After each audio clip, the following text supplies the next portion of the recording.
మీ ప్రభుత్వం వచ్చింది అనుకుందాం, తొక్కి నారా తీస్తాను మీకు చెప్తాను, గుర్తుపెట్టు.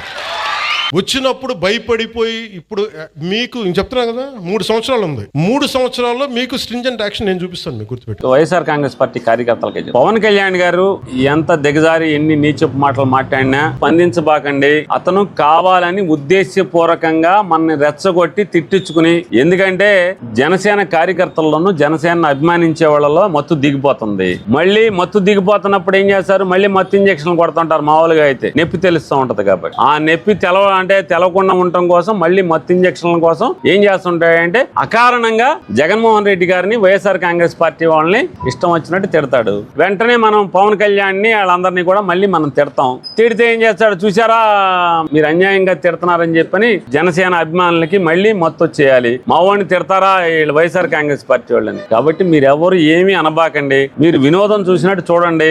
పవన్ కళ్యాణ్ ఎన్ని తిట్టినా ఎవడో ఒక నాలాంటి వాడు స్మూత్ గా మాట్లాడి సమాధానం చెప్తాడు. మీరు ఎవరు కూడా సోషల్ మీడియాలో గానీ దేంట్లో గానీ ఎవరు మీరు మాట్లాడబాకండి. అతన్ని ఆటలో అట్టుపండి కింద వదిలేయమని చెప్పని వైఎస్ఆర్ కాంగ్రెస్ పార్టీ వాళ్ళు విజ్ఞప్తి చేస్తారు.